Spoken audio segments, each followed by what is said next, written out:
Hi, it's Phil Needham with Needham Ag Technologies. Today is the 7th of August 2025, and we're standing in a pretty nice field of wheat on the east coast of England.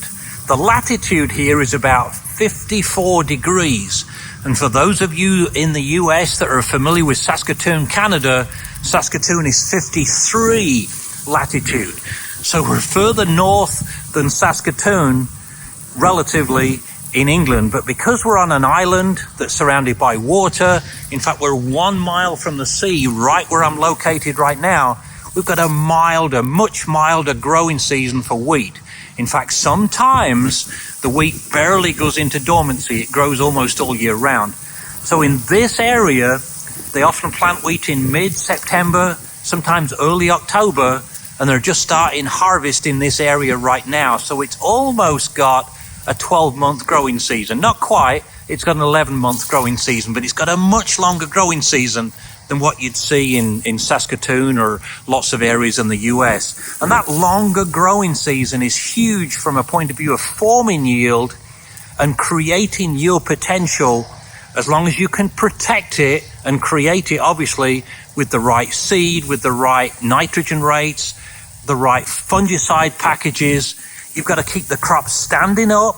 Because this year's been extremely dry, the crops are shorter than normal, so there's almost no lodging at all.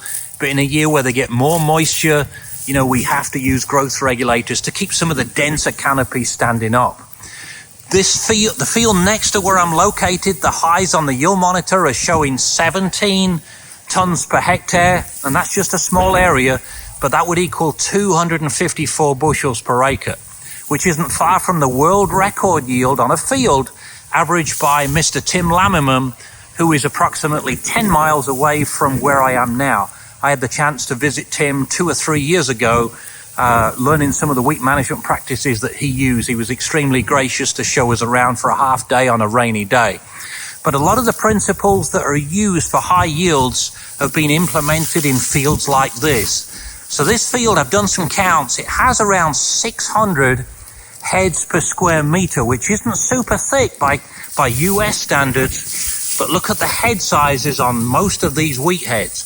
A lot of these wheat heads have got 18 to 22 spikelets, let's say an average of 20, and a lot of these spikelets have got 3 to 5 grains. So when you do the math on some of these heads, they've got easy 60, sometimes 80 grains per head. If you compare the number of grains per head to many wheat fields in the US, a lot of them are 35 to 40, sometimes 45.